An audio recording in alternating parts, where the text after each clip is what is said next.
is we're going to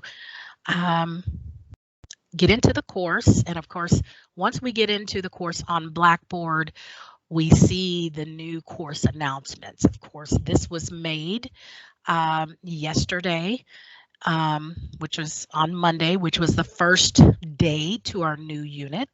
And so, so this week is week 5. And if we want to see the full message, we simply click on that link. And so today we start number 4, formulate simple spreadsheets. And your VoiceThread and spreadsheet quiz have been added to Blackboard as of yesterday on Monday. Now, this unit should be quite a bit easier than the Develop Simple Databases unit, now that you understand how to complete the SimNet projects. So all of the assignments in this unit are due by 11:59 p.m. on Sunday, this upcoming Sunday, which is a day before Jefferson actually begins the fall 2021 semester. And so your class is like an in-between class, in between summer and the fall. So especially for those of you who are taking fall classes as well. So I'm just going to close out of this window, get back to our Blackboard window. And over the weekend, I'm not for sure if you noticed, but over the weekend we had a Blackboard update. And so what this means is instead of the icons appearing over to the right side, now the contents appear on the left side and they are spelled out. So they're kind of like just buttons that are spelled out with, you know, basically a title to the content that is available under those. Now, of course, mine looks a little different. I have a student preview button. So I'm going to go ahead and select the student preview. And what this does is it allows you in this class to see, to have the same experience that you would normally see. So it allows me to get into a mode that shows me what you see as a student. So again, we see that the buttons are no longer available on the right. Now the title is available on the left side for students. And of course, we begin at the main course content area. How do we know that? That little purple underline there. And of course, everything's still the same. You have your calendar that shows your due dates. And as we can see, your due dates for Excel, your spreadsheet quiz, and your VoiceThread all due on August 15th, 2022. So, or 2021, sorry, I've jumped ahead a year. Your discussions are the same, of course. If you've been posting questions for your classmates in there, that's perfectly fine. Remember, I do not go into those discussion forums. That's just an area for students by students. So, and then of course the grade book, and this is actually how your grade book is going to look. It actually shows you item by item the grade that you've received. Okay. Now, as far as feedback, you won't have any feedback for any assignment until the final. That is in the Finish Here folder, because that is a native Blackboard assignment.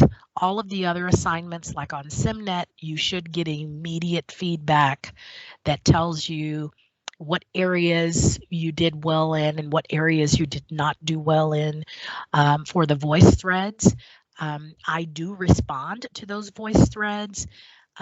You'll see a little comment balloon just under your original comment. So just go back into the voice thread to check that feedback. Okay, but so we see the due dates that appear here next to the name of the assignment. Now, of course, I'm not a student, so a lot of this is reading unopened. Now the voice thread, even if you have a grade on a voice thread, it still may read unopened. I'm sure they're, working on fixing that. That column, that status column, because VoiceThread never reports to Blackboard that if a VoiceThread has been unopened or, graded or anything. The only thing that you need to be concerned about is, of course, the grades column. All right. So getting back to our content, our main course content area. And as I said, we are in number 4, formulate simple spreadsheets. And so once we select that, of course, we are familiar with, how the format of the class is now. Everything is in like a number order. Your instructional documents come first. And if you can imagine that the instructional documents is just like me talking to you, giving you more information, filling in the gaps before you actually start the assignment. Okay. So Excel, pretty much like all of the other applications, is a problem to solve sort of application. Okay, the reason that we use software applications is to solve our current problems, whether it's creating a document and being able to underline that document without necessarily printing the document. We can make changes to it before we actually print it. Now, I've shared with you all before that I actually started learning how to type on a typewriter, and this was in the late 1980s. I graduated from high school in 1990, and when I did not have any experience on the computer at all. Our high school did not have computers available for students. Okay, and so that was like 3 decades ago. Okay, so you can see how our world has sort of changed, where now every person, every household pretty much has some form of technology, whether it's a mobile device or, a tablet or a laptop or a desktop. Technology is all up and through our, interwoven into our lives. So when I went to high school, we had to actually white out mistakes on the typewriter that we were actually typing. We had to, I would say perfection was stressed, with using the typewriter, and that was our main technology. Now, when I got to college in 1990, there was an actual computer lab. And, I was so impressed by that because I didn't have a computer at home. And that's really where my love of technology really started. And so I went to Eastern Kentucky University, a very, small town, Richmond, Kentucky. And I think probably at the time we had between 15 to 20,000 students on campus. Basically, the whole town was driven by this university, and it still is today. Of course, the town has developed over the years, and so there's many more people living there, outside of campus.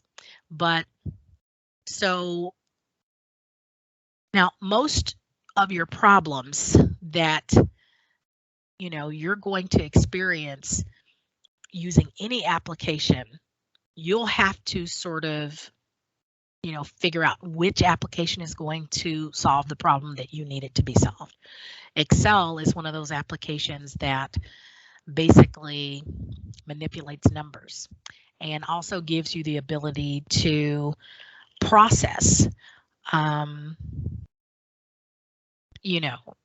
complex calculations and then demonstrate the results of those complex calculations with charts and graphs, things like that. But all applications begin with someone having a problem that they could not solve with other available or current tools. Okay, so in this area, in this unit, you're going to, of course, be introduced to some things in the voice thread or extra video tutorials that, you know, are going to be on Blackboard. And these things may be some concepts that were not necessarily covered in the sim book, but you should be able to follow right along. Okay, so but it's vital that you have your notebook out and ready to take notes while on Blackboard. Okay, because there are some things that you may be introduced to that are not in a sim book. So there are 4 chapters, just like in the Develop Simple Databases unit, chapters 1 through 4. And of course, the sim book is where you learn and practice the skills, okay, that you need to know. The next instructional document just basically tells you what the unit objectives are and how to complete this chapter. Actually, I have to change that due date. It's August 15th, Sunday, August 15th. So it's a good thing that I'm going through this, and I did correct it down here. And this just tells you what's due and when, and tells you your learning outcomes for this unit. Now, this final instructional document actually gives you some information that is not contained in the sim book. So you definitely want to, you know, go through this. Okay. I did share with you that when I was in college, in my undergraduate experience, I learned to use spreadsheets by using a program called Lotus 123. Now you've probably never heard of Lotus 123, but it's now, well, it was later named VisiCalc. And the first spreadsheet program to run on a personal computer in 1979. And it was originally developed for the Apple II computer, which you will notice that Apple was very forward thinking, and they still are as a company. And so a lot of our applications like PowerPoint, you know, Excel, were actually originally written for an Apple computer and not an IBM or, you know, a Windows-based PC. Okay. And so the idea of an electronic spreadsheet was thought of by Harvard Business School student Dan Bricklin, who was working on his Master of Business Administration. And he's still alive today, and runs a humble website where he lays out how he came up with the idea and who he partnered with to get the first prototype created. And of course, I provide you with a video where you can meet the inventor of the electronic spreadsheet, Dan Bricklin, and understand, you know, where he came up with this idea, okay, of having an electronic spreadsheet. So if it was not for Dan Bricklin, we would not be using a program like Excel. Now, comparable programs to Excel are Google Sheets. Okay, so if you have a Gmail account, you can use your Google account, go into Google Docs, or your extra Google apps. And I'm wondering if I have my Google up here to where I can show you. This is called the Google Workspace now. All right, so you just simply click on the little apps and then scroll down a little bit and you'll see Google Sheets down here, or you can just go directly into Google Drive and you can start new apps. But since we're already here and we see Google Sheets, we can just simply click on that. And there we have the ability to start a new spreadsheet. So it's kind of like Microsoft Excel online. So how do we access Microsoft Excel online? On my path, we simply go to the app launcher, and then we select Excel from the list. This is the online version of Excel, and you will notice that it looks very similar to Google Sheets. So here is the online version of Excel, where you get the new blank workbook, okay, and some templates to use. And of course, there are more templates. All right. So going back to Google Sheets, the same here. Here's the blank one to create a new spreadsheet. And then the templates that probably are the most widely used templates. Of course, let's click on the little arrow here, and we actually get to see additional templates listed here. All right. So, and it's just a matter of clicking on blank here to get started, to get a blank spreadsheet. Now, a blank spreadsheet in Google Sheets or a blank spreadsheet in Excel is still a template. It's just a blank one. Okay. So, of course, we have our cascading menus here. So we have File, Edit, View, Insert, Format, and we're in Google Sheets.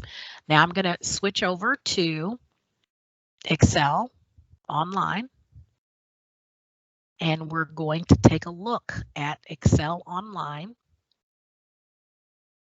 And it gives each new Excel workbook a name. We see it there on the tab. It says Book 1, and it'll be Book 1 until we give it a name. Okay, but as you can see, looks very similar. Okay, we have File, Home, which Excel is ribbon-based now, whereas Google Sheets is menu-based. Okay, so File, Edit, View, those are cascading menus. And what makes them cascading is, of course, you'll see some items that have a little black arrow that opens up a new little drop down or sub menu. Okay, so back to Excel, these are the most commonly used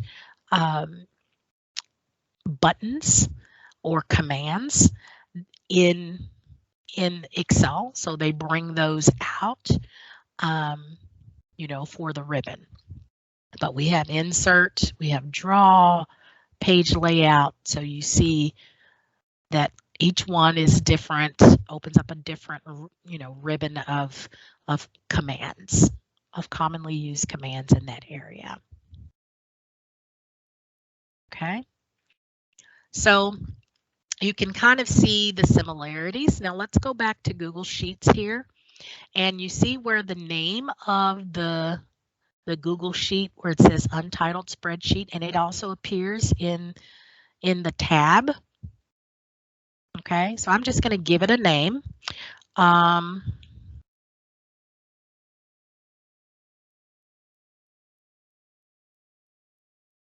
So August 10th, 2021 example. So once we type our file name here and use the Enter key to sort of give it its name, the name changes also in the tab. Okay, and it has an automatic save. So the last edit was seconds ago. So once I begin typing into, say for instance, cell A1, let's see, welcome to Sheets.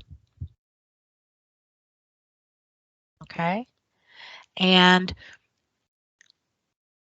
just like Microsoft Excel Online, all formulas begin with the equal sign. So I can start with the equal sign and say, for instance, if I want to add all the cells between D1 to E5, I would just simply type in sum, and we see that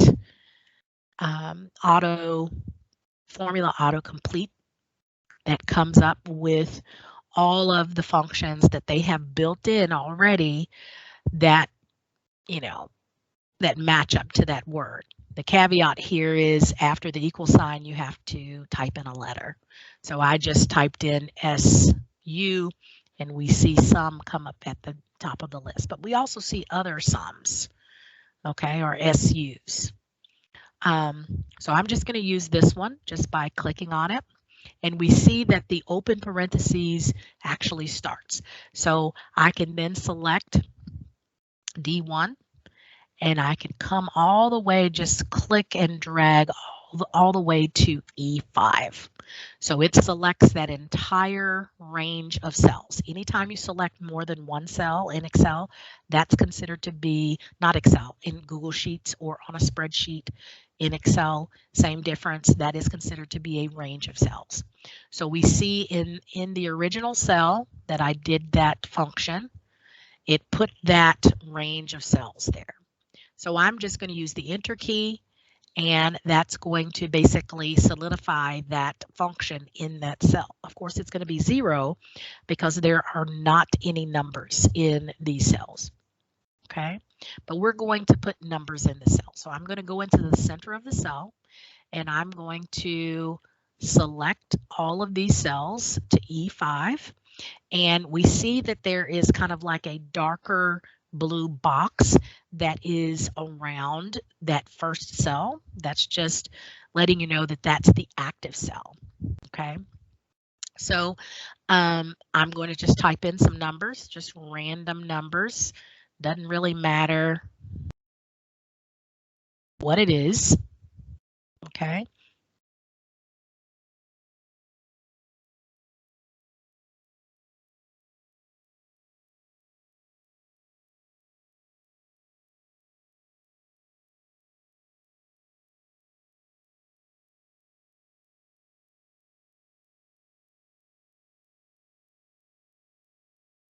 And we see, as I was typing those numbers, it was calculating or summing up all of those numbers in this original cell. So this, once you click on the cell, we see that the function or formula appears on the formula bar in Google Sheets, and it would do the same thing in Excel. Okay, but in the worksheet itself, we would see the result.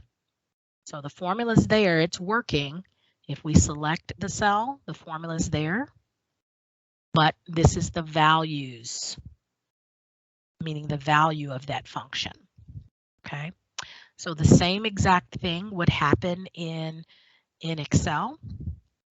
Okay, welcome to Excel.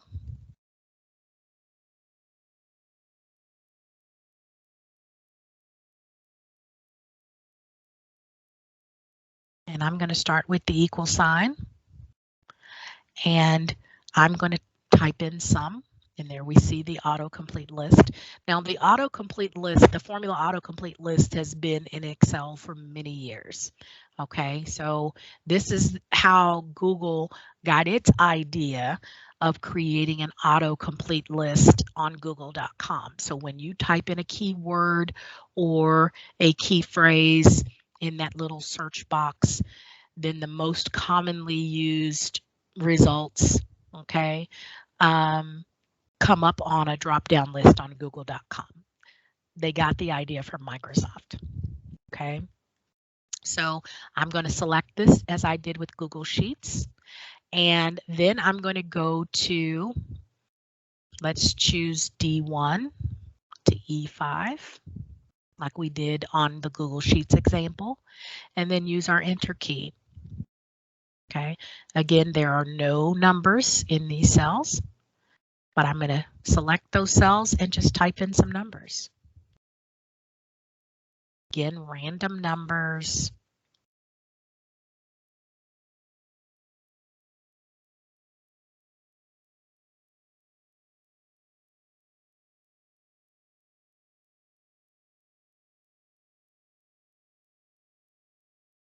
And we see that the calculation is happening over here.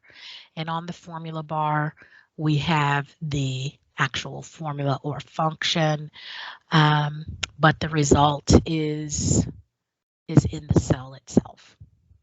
Okay, so same kind of thing that happened over here. Of course, we made it happen over here as well. Okay, now I think I did put that in B. So we can simply move, just select the cell, and we can get that four-headed arrow and just move that entire function over to another cell. Okay, so the same concept happened there, happened here, and then we can come up here and where it says book 1, that's just a generic name that you are given, but you can, you know, give it a name. Of course, we named the Google Sheets August 10, 2021, and example, and it's saving it to my OneDrive in Documents. So once I do that, then on the tab it updates, and also here on the title bar it updates. So they pretty much work the same. Okay, Google Sheets and Microsoft Excel Online. Okay, now the difference is, I believe, is Microsoft has where you can open the same file in their desktop app, and I don't think that Google Sheets has a desktop app.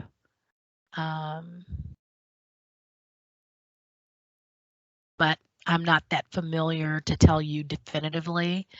I do know that they have some applications that you can use without being online.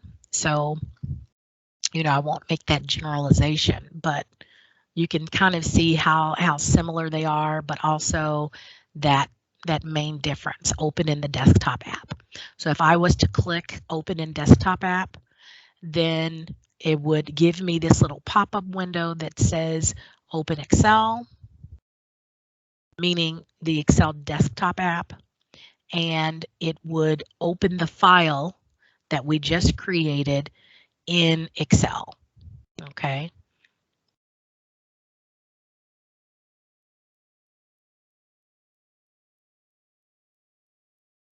So there it is in the desktop app, where of course the ribbon structure is very, you know, defined and robust, separate from the Excel Online app. Okay. Now, of course, you can use it interchangeably. Let's say, for instance, you created it in the Excel Online version. You could, maybe the computer that you were using did not have Excel installed on it. You could then, you know, go to that cloud location, that cloud storage location on OneDrive, and do that open in desktop app. Okay, but you could, you know, you still have the ability to create files out, you know, in the cloud, and then modify them in the desktop application with Excel. Okay, so, and we can, from here, close this file. Okay, and get back to our instructional document, where here I walk you into when you do formulas in Excel, there is an order of operations, just like it is with, you know, you learned in math. Parentheses, exponentiation, multiplication, division, addition, subtraction.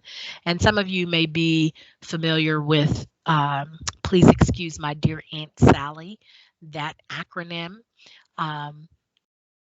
that, you know, kind of trains your mind to think about the order of operations that exists in Excel as well. And then there are some new additions, of course, the ampersand sign or the and, what we know of the and symbol, and then comparison signs. So these are the order in which the calculations will take place. Okay. So then, of course, Excel has the ability, and Google Sheets as well, is to allow you to use the data that you create and, you know, make that into a chart or graph of some sort. Okay. And so this is used to display the results of functions or formulas over time. And it looks like I've got functions twice, and I'll get that out of your way so you're not completely confused. As you can see, I make mistakes as well, so we're all human, right? So you have different types of charts, and these are, you know, some of the more commonly used types of charts in Excel that are used by folks in the real business world. Column chart, okay, line chart, bar chart, and a pie chart. And so I'm just going to show you in our example what those are all about. Okay, so I'm going to bring up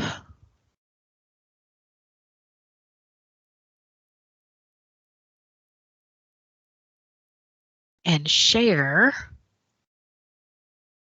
the Excel window that I have so that we can see the chart example. So how would we take data and show and create a chart? So basically we get into the center of the cell, we see that white block plus sign. And once we see that, that means that we can then begin selecting the cells. So I just selected D1 to E5, okay? And from here I could go to Insert, and in the Insert, on the Insert ribbon, we have a whole section labeled Charts, and I'm just going to show you the various ones. So here is a column or bar chart. So I'm just going to choose a 3D column, and so we see how it sort of gets the numbers here. Okay. Now, once you create a chart in Excel, you immediately get a whole, you know, host of other options here. So this is a contextual tab that appears called Chart Design. And what that does is it allows you to change or manipulate that chart. Okay. So you could, you know, change the chart itself, okay, how it works, the data labels that are used. So if I wanted to have call out little boxes or screen tips on the chart, I could do the data call out. It basically is showing you the numbers because we don't have any row titles or column titles. Of course, we could have a data table with a legend, okay, or no legend. We could provide the axis. You see primary horizontal, where the axis title appears along the bottom, or primary vertical, where the axis title appears vertically to the right of your numbers. So there's so many things that you can do. Of course, you can change the color of those things that are in the chart just by going to change colors. Okay, and then there's chart styles, where if you wanted the chart to look a little different, you could just roll your mouse pointer over it for the live preview. Okay. If you wanted to switch row and column data, of course, the data that we have, this is not a good example of that. But if you had, you know, column titles with row titles, then it could, you know, you could switch the row and the column and actually see a noticeable difference there.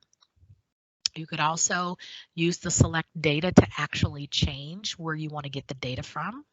So if I wanted to change the data from D1 to E5, and let's say I just wanted D1 to D5, I could change that in there, okay, and click OK. And then it would only show me column D and D1 to D5 in our chart. So I'm going to bring back just by undoing and having all the numbers in there. Let me select that chart again. And then you have the ability here to move the chart.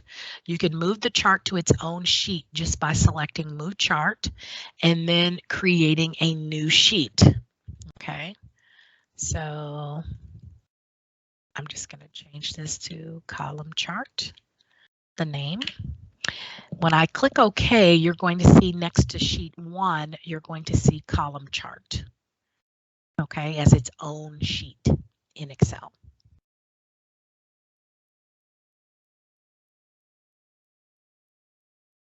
And so now this chart is a sheet of its own, okay?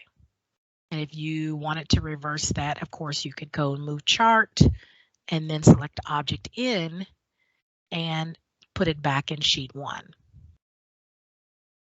So it's up to you what you want to do with that, okay? Then also you have this little format contextual tab. And the format contextual tab allows you to change what is selected, which is the chart, okay? So you could, you could change the background or fill of the chart, okay, to whichever color you desired. Okay, you could also change the style, and we can see that it's, as we roll our mouse pointer over, we get to see how it's sort of changing as we're getting that live preview. We haven't selected anything though. Okay, of course, word art styles. There's a list of them, so you can see it change in the live preview before you actually select anything.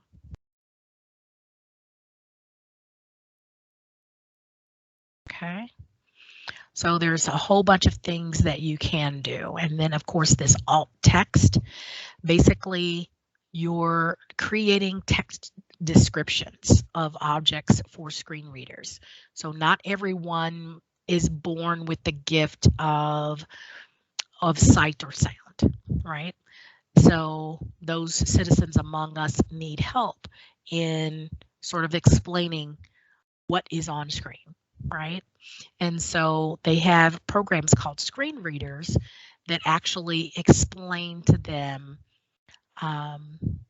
in a language that they can understand, whether that's English or whatever their native language is, and it tells them what is on screen because they can't necessarily see it, right? So you do yourself and your community a service when you fill out alt text. So once you click alt text, there's a little description box, and you're just basically describing what's in the chart. Okay, so this column chart has orange series 2 and blue for series 1. The chart name is, and we just kept it the same, chart title, okay? And then go up here to this little drop down arrow, click close, and basically what happens is when their program reads it, reads this chart, it's telling them the description that we gave it. Okay, so you can see how that would be helpful to someone. Okay, all right, so let's get back to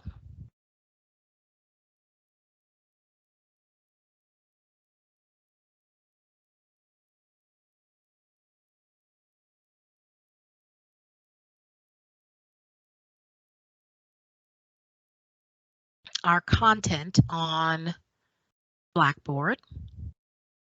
And the final thing in this area is talking about the default file extension. So when you create a Microsoft Excel file, all right, the file extension on a Microsoft Excel file, if it's the current version of Excel, is going to be .xlsx. Okay.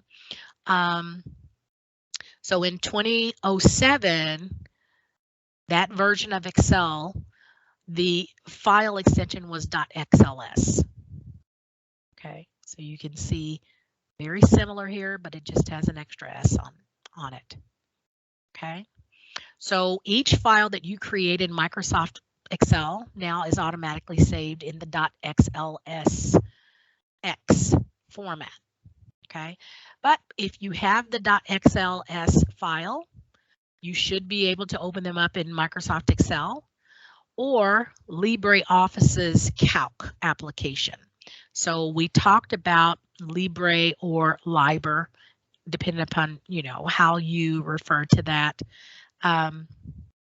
So if we go to LibreOffice.org, we get to see that there is another software application or suite of applications that basically has similar applications as the Microsoft 365 or Office suite.